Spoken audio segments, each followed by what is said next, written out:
Hello बच्चों, कैसे हो? आपका स्वागत है त्रिपाण स्टडी सेंटर में। आज जो हम करने जा रहे हैं काफ़ी महत्वपूर्ण यहाँ पर चैप्टर आया है class 12 CBSE NCERT political science यानी राजनीति विज्ञान का जो हमारे यहाँ चैप्टर आया है अंतर्राष्ट्रीय संगठन, इंटरनेशनल ऑर्गेनाइजेशन काफ़ी महत्व रखेगा। और यहाँ पर जो हम करने जा रहे हैं एमसीक्यू यानी बहुविकल्पिक प्रश्न उत्तर। आपको पता ही होगा कि सीबीएसई ने जो है 20 मार्क्स का एमसीक्यू हर एक सिलेबस में दिया है, जो बच्चों के लिए काफ़ी महत्वपूर्ण है। और सीबीएसई ने ये भी दावा किया है कि ये सारे जो एमसीक्यू होंगे वो एनसीईआरटी बुक पे आधारित होंगे। तो इसलिए त्रिपाण स्टडी सेंटर ने आपके लिए हिंदी इंग्लिश दोनों ही माध्यम में जो है टेक्स्ट बुक पे आधारित जो है प्रश्न उत्तर लाया है। और यहाँ पर काफ़ी महत्वपूर्ण रहेगा, इस पे हम विस्तार पूर्वक चर्चा करेंगे और समझेंगे। लेकिन आपको पता है कि एमसीक्यू करने से पहले एक बात जो मैं हमेशा कहता हूँ, जिसको आपको सोचना भी चाहिए, विचार भी करना चाहिए और इवन अमल भी करना चाहिए, ये है कि जब भी वीडियो देखिए पूरा देखिए, क्योंकि अधूरा जानकारी सदैव खतरनाक होता है। साथ में एक इंपॉर्टेंट बात ये भी रहता है, अगर आप पहली बार वीडियो देख रहे हो तो लाइक शेयर सब्सक्राइब करना मत भूलना, क्योंकि दोस्तों लाइक कीजिएगा तो बनाने वाले का मनोबल बढ़ता है, सब्सक्राइब कीजिएगा तो इससे ये होता है कि जब भी मैं कोई वीडियो डालूंगा उसका नोटिफिकेशन आपको समय रहते मिल जाएगा। और देखिए शेयर का मतलब ये होता है कि आपके थ्रू न जाने किन बच्चों को हेल्प मिल जाए, ये आप भी नहीं जानोगे, इसलिए जो है आप शेयर जरूर करो, ठीक है। व्हाट्सएप स्टेटस पे भी लगाओ। दोस्तों आरएनएसएस सेंटर जो कई मानने में बहुत से बच्चों के लिए हेल्पफुल है, चाहे वो 8th क्लास हो, 9th 10th 11th 12th हो, चाहे वो एनआईएस बोर्ड के बच्चे हों, ठीक है, चाहे बीए एमए के बच्चे हो, सभी क्लासों के लिए कुछ ना कुछ जो है त्रिपाण सेंटर में उपलब्ध है। तो इसलिए आपके लिए ज़रूरी है कि आप सब्सक्राइब करके इसको चैनल को जो है सेव कर लो, नहीं तो बाद में अगर रिसर्च करोगे तो शायद आपको ये चैनल प्राप्त ना हो। तो इसलिए सोचना नहीं, विचार नहीं करना है, सब्सक्राइब करके जो है अपने पास सेव करना है। दोस्तों ये तो बात था आपके लिए, लेकिन अब देखते हैं हमारा आज टॉपिक क्या है। यहाँ पर जो हम चैप्टर कर रहे हैं काफ़ी महत्वपूर्ण है। चैप्टर है अंतर्राष्ट्रीय संगठन, क्लास 12वीं सीबीएसई एनसीईआरटी राजनीति विज्ञान का। और हम जो यहाँ पर करने जा रहे हैं एमसीक्यू यानी अति वैकल्पिक जो है प्रश्न उत्तर, जो काफ़ी महत्वपूर्ण है एग्ज़ाम व्यू से। क्योंकि आपको पता ही होगा कि सीबीएसई ने जो है 20 क्वेश्चन एमसीक्यू के अंतर्गत जो है बच्चों को देते हैं, जो बच्चों के लिए काफ़ी महत्वपूर्ण होते हैं। और ये सारे के सारे एमसीक्यू जो होते हैं एनसीईआरटी आधारित होते हैं। इसलिए त्रिपाण स्टडी सेंटर ने एनसीईआरटी आधारित क्वेश्चनों को आपके समक्ष प्रस्तुत किया है। और इसी के अंतर्गत देखा जाए तो हमारा क्वेश्चन है कि संयुक्त राष्ट्र कब अस्तित्व में आया। देखिए क्वेश्चन बहुत क्लियर है। अब यहाँ पर आपको द्वंद्व करने की ज़रूरत है। देखिए एग्जामिनर कभी भी ऑप्शन देता है ना, तो एक ऑप्शन में खासियत होती है, जो आंसर सही होगा वो बिल्कुल ही अलग होगा, या दो आंसर आपस में मिलते जुलते होंगे। तो यहाँ पर भी उसी प्रकार की बातें हमें देखने को मिल रहा है। देखिए पहला और दूसरा ऑप्शन जो 24 अक्टूबर 1945 और 18 अक्टूबर 1945, दोनों के दोनों ऑप्शन जो है काफ़ी आसपास है। लेकिन तीसरा और चौथा का ऑप्शन जो है बिल्कुल अलग है कि 19 अक्टूबर 1950, 21 अक्टूबर 1946। तो देखा जाए तो तीसरा और चौथा तो हम डायरेक्ट एलिमिनेट ही कर देंगे, क्योंकि इसका तो आंसर होने का चांसेस ही नहीं रह जाता है। अब आप थोड़ा इंटेलिजेंट हो, आप सोचिए क्या आंसर है और अपने नोटबुक पर नोट भी करते जाइए, जिससे बाद में आप पता लगा सकें कि आपको कितना आंसर सही गया। तो आपने अपना आंसर चूज़ कर लिया होगा। सिर्फ दो ही में द्वंद्व था, पहला और दूसरा में, या तो आपको 24 चुनना था या 18 चुनना था। ठीक दोस्तों, मैं बता दूं कि इसका आंसर जो है 18 अक्टूबर 1945 नहीं है। 18 अक्टूबर 1945 नहीं है। तो इसका मतलब हुआ कि पहला का आंसर जो है 24 अक्टूबर 1945 है। तो मैंने कहा ना कि आपस में बहुत काफ़ी द्वंद्व थी, सिर्फ कुछ ही दिन का फ़र्क यहाँ दिखाया जा रहा था। तो आपका आंसर सही गया 24 अक्टूबर 1945। अब चलिए देखते हैं अगला क्वेश्चन क्या है। यहाँ पर आपके समक्ष क्वेश्चन आ गया होगा। क्वेश्चन क्लियर है कि अंतर्राष्ट्रीय संगठनों का क्या लाभ है। देखिए अंतर्राष्ट्रीय संगठन बनाई जाती है, इसका क्या लाभ है। अगर मैं बताऊं तो अंतर्राष्ट्रीय संगठन का कोई लाभ ही नहीं है। प्रथम विश्व युद्ध में युद्ध को रोकने के लिए अंतर्राष्ट्रीय संगठन बनाई गई, लेकिन कुछ दिनों के बाद दूसरा विश्व युद्ध हुआ, तो इसको बनाने का फ़ायदा क्या हुआ। और देखा जाए तो दूसरे विश्व युद्ध में इंटरनेशनल ऑर्गेनाइजेशन गठन की गई। लेकिन आज देखिए तीसरे विश्व युद्ध की तरफ हम बढ़ रहे हैं, तो यहाँ पर तो कोई फ़ायदा है नहीं। लेकिन देखा जाए तो क्वेश्चन के अंतर्गत क्या फ़ायदा है, अंतर्राष्ट्रीय संगठनों का क्या लाभ हो सकती है। ऑप्शन है वो राष्ट्रों को एक दूसरे के प्रति सफलता करने में मदद करते हैं, वो राष्ट्रों को चुनौतीपूर्ण मुद्दे पर एक साथ काम करने की अनुमति देते हैं, वो राष्ट्र को एक दूसरे पर हावी होने का रास्ता प्रदान करते हैं, और राष्ट्र को वैश्विक मुद्दा की अनदेखी करने की अनुमति देगी। अब देखिए यहाँ दो ऑप्शन जो है बिल्कुल ही गलत बताई गई है। अरे भाई, इसका ये लाभ कैसे हो सकता है कि वो राष्ट्रों को वैश्विक मुद्दे की अनदेखी करने की अनुमति देता हो। अब देखिए, वैश्विक मुद्दे को अनदेखी कहेंगे तो बात कैसे बात बनेगा, ये तो बिल्कुल ही गलत है। दूसरा ऑप्शन देखिए कि वो राष्ट्रों को एक दूसरे के पर हावी होने का रास्ता प्रदान करते हैं, क्या डोमिनेट होने के लिए करते हैं, ये तो बिल्कुल ही गलत है। यानी देखा जाए तो सी और डी जो है बिल्कुल गलत है। आपका यहाँ द्वंद्व रह जाता है ए और बी में। अब ए और बी में से आपको चूज़ करना है। यहाँ पर आपके लिए मैंने आसान कर दिया, 50-50 चांसेस कर दिया, या तो ए आंसर सही है या बी सही है। अब अपना चूज़ कीजिए कौन सा आंसर सही है, और अपने नोटबुक पे भी नोट कीजिए साथ में। तो आपने चुन लिया होगा। अब देखिए अंतर्राष्ट्रीय संगठन का क्या लाभ है। अंतर्राष्ट्रीय संगठन का लाभ ये हो सकता है कि वो राष्ट्र को एक दूसरे के प्रति सफलता करने में मदद करते हो। देखिए ये तो ऑप्शन गलत गया, क्योंकि प्रति सफलता करने की मदद नहीं कर सकते, गलत है ये। और राष्ट्र को चुनौती मुद्दे पर एक साथ काम करने की अनुमति देते हैं, ये काफ़ी फेवरेबल आंसर हुआ।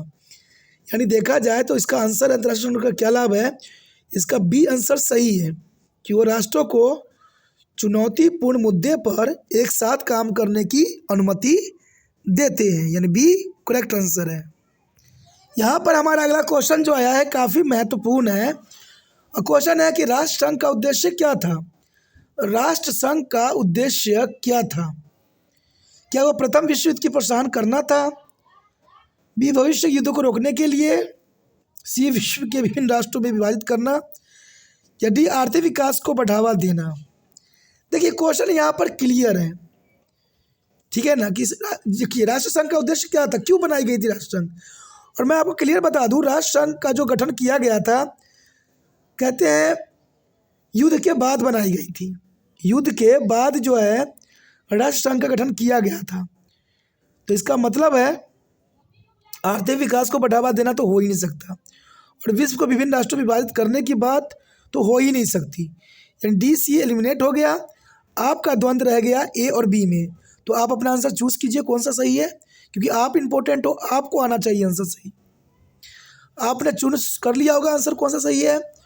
क्या आपने आंसर क्या लगाया है इसका, आपने बी लगाया है, आपने बी लगा दिया भविष्य के युद्धों को रोकने के लिए।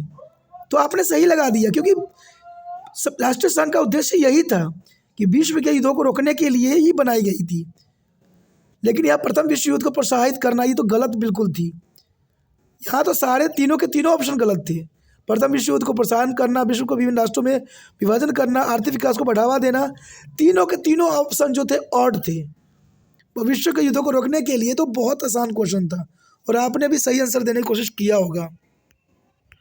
उसके पश्चात हमारे समक्ष क्वेश्चन आता है, द्वितीय विश्व युद्ध कब हुआ। ये तो बहुत आसान क्वेश्चन है, जिन बच्चों को डायरेक्टली पता होगा वो डायरेक्टली आंसर देंगे कि द्वितीय विश्व युद्ध कब हुआ।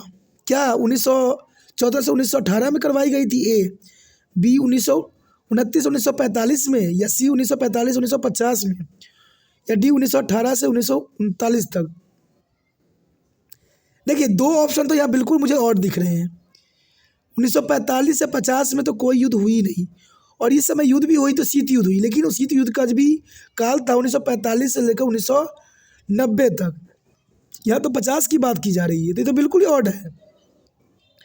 बात किया जाए डी का, तो 1918 में जो है सेकेंड वर्ल्ड वॉर ख़त्म हुई थी, तो उसके बाद कौन सा युद्ध चल गया था, तो ये तो गलत है, बिल्कुल ही ऑप्शन गलत है। तो आपके समक्ष द्वंद्व जो रह गया ए और बी में है। चलिए देखते हैं आप कितना तेज हो और कितना अच्छा आंसर देते हो। आपने अपने कॉपी में नोट कर लिया। अब देखिए द्वितीय विश्व युद्ध कब शुरू हुआ। जैसे कि आपको पता होगा प्रथम विश्व युद्ध 1914 से लेकर 1918 में करवाई गई थी, और ये 1914 से 18 में हुआ था। तो इसका मतलब जो है पहला ऑप्शन तो गलत हुआ क्योंकि यहाँ पर द्वितीय विश्व युद्ध की बात कर रहा है, दूसरे युद्ध की बात कर रहा है, सेकेंड वर्ल्ड वॉर की। तो सेकेंड वर्ल्ड वॉर जो हुई थी 1939 से लेके 1945 तक। तो इसका मतलब जो हुआ कि बी आंसर आपका सही है।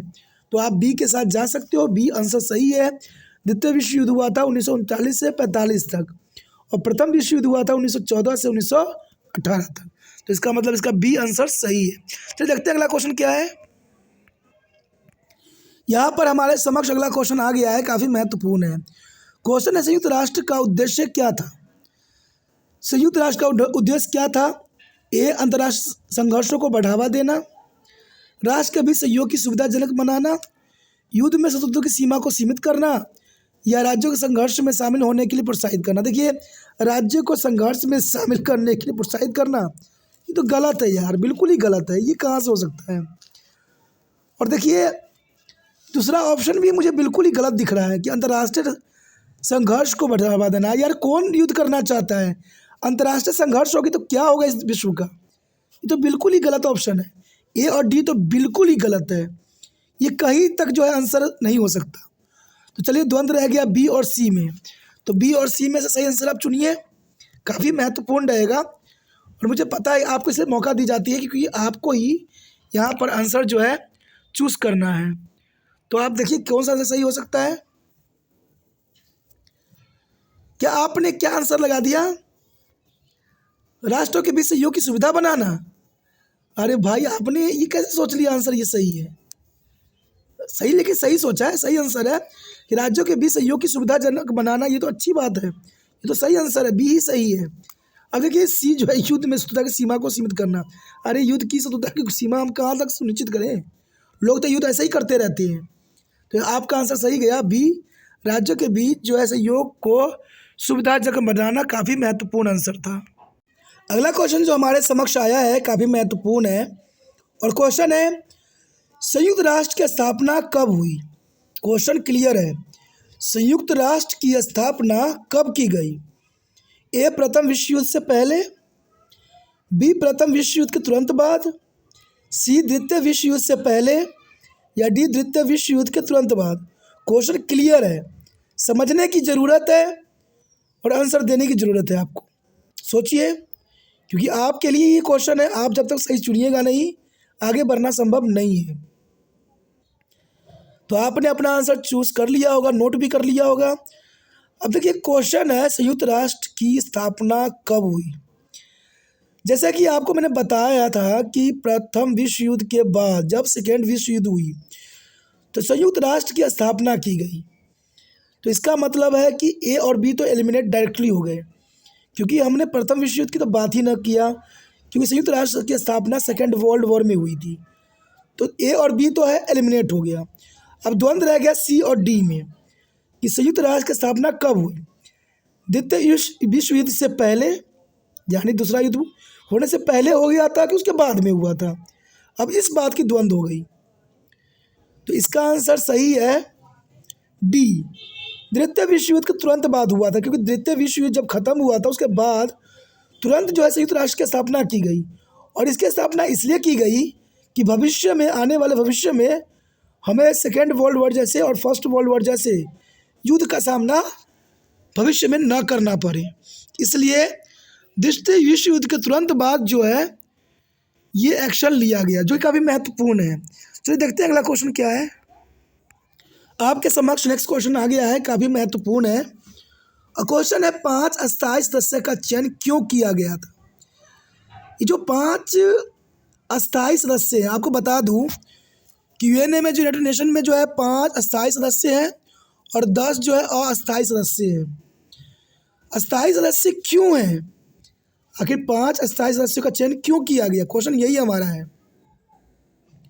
ऑप्शन है, क्योंकि शीत युद्ध के दौरान वे सबसे शक्तिशाली थे, क्योंकि उनकी आबादी दुनिया में सबसे ज़्यादा है। अगर आबादी की बात की जा रही है तो क्या भारत की आबादी कम है?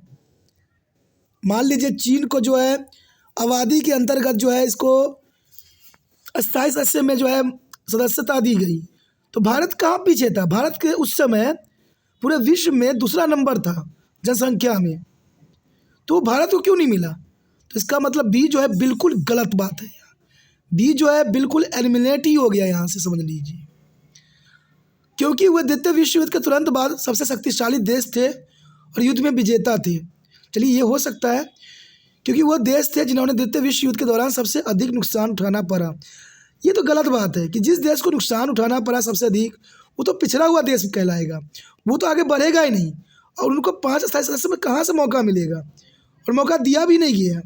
जो हार गए उनको नहीं दिया गया 5 अस्थायी सदस्यों में मौका। तो देखिए 2 बी और डी तो एलिमिनेट हो गए, आपके समक्ष 2 द्वंद्व रह गए, ए और सी। आप इम्पोर्टेंट हो, आप दीजिए आंसर इसका पहले और नोट कीजिए अपने नोटबुक में। आपने नोट कर लिया होगा।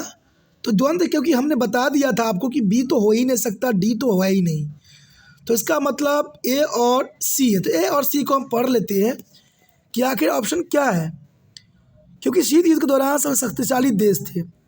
शीत युद्ध की ये बड़ा और लग रहा है।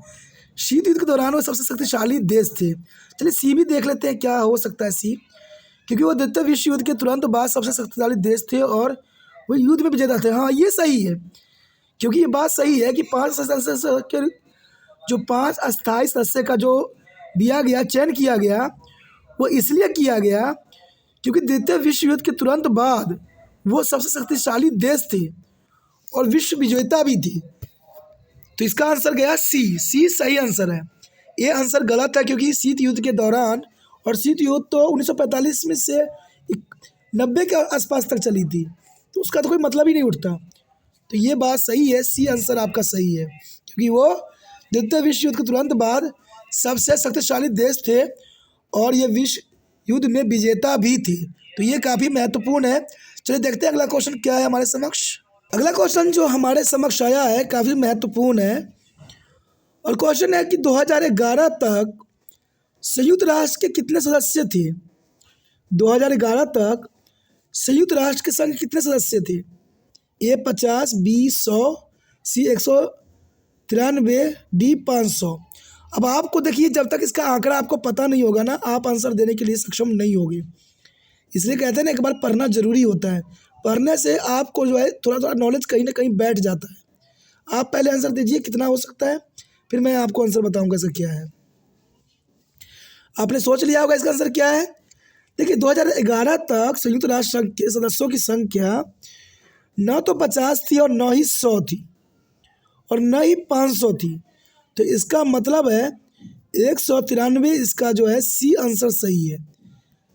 कहते हैं 1993 तक 2001 तक 2011 तक संयुक्त राष्ट्र के 193 सदस्य देश थे।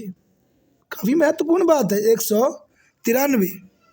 चलिए देखते हैं अगला क्वेश्चन क्या है हमारे समक्ष। जो अगला क्वेश्चन आया है काफ़ी महत्वपूर्ण है, और क्वेश्चन है महासचिव बनने से पहले संयुक्त राष्ट्र में एंटोनियो गुटेरेस की स्थिति क्या थी। देखिए इसमें क्वेश्चन साफ पूछ लिया है कि महासचिव बनने से पहले, महासचिव एंटोनियो गुटेरेस थे जरूर, से पहले वो संयुक्त राष्ट्र में कुछ और भी थे, तो वो क्या थे, यही क्वेश्चन पूछ लिया गया है कि महासचिव बनने से पहले संयुक्त राष्ट्र में एंटोनियो गुटेरेस की क्या स्थिति थी। क्या वो पुर्तगाल के लिए संयुक्त राष्ट्र राजदूत थे, या बी राजनीतिक मामलों में अवर महासचिव थे, या सी शरणार्थी के लिए संयुक्त राष्ट्र उच्चायुक्त थे, या डी आपदा जोखिम निम्नीकरण के लिए महासचिव के विशेष प्रतिनिधि थे। क्वेश्चन दिलचस्प है, समझने की ज़रूरत है कि भाई क्या हो सकता है, लेकिन एक बार पढ़ोगे तभी आपको नॉलेज रहेगा कि भाई इसका आंसर क्या होगा। आप सोच लीजिए थोड़ा सा। आपने सोच लिया। देखिए पुर्तगाल के लिए संयुक्त राष्ट्र राजदूत तो थे नहीं, ये तो बात क्लियर गलत है, और राजनीतिक मामलों में अवर महासचिव थे, ये बात तो कभी भी मानी नहीं जा सकती। और शरणार्थी के लिए संयुक्त राष्ट्र उच्चायुक्त थे, ये बिल्कुल ही सही है, क्योंकि ये बात सही बता रही है कि शरणार्थियों के लिए संयुक्त राष्ट्र उच्चायुक्त थे। तो इसका मतलब सी इसका सही आंसर है। अब सी आंसर के साथ जा सकती हो कि शरणार्थियों के लिए संयुक्त राष्ट्र उच्चायुक्त थे। तो ये काफ़ी इम्पोर्टेंट आंसर भी है और इम्पोर्टेंट एग्जाम व्यू के लिए भी ज़रूरी है। यहाँ तक आपको समझ में आ गया। ये काफ़ी महत्वपूर्ण था। अगर आपको समझ में आया, अच्छा लगा, तो जितना हो सके इस वीडियो को शेयर कीजिए, क्योंकि शेयर ही दूसरे बच्चों का केयर है। पहली बार मेरे चैनल पे आए हो, पहली बार वीडियो देख रहे हो, समझ में आ रहा है, अच्छा लग रहा है, चाहते हो कि और भी वीडियो आपको इसी प्रकार प्राप्त होता रहे, तो जन्नत से बात है दोस्तों, चलो सब्सक्राइब करके मोबाइल में सेव कीजिए। सेव कीजिएगा तभी दूसरे वीडियो का नोटिफिकेशन मिलेगा। सोचिए नहीं, विचार ना कीजिए, अभी त्रिपाण स्टडी सेंटर सब्सक्राइब करके अपने मोबाइल में सेव कीजिए।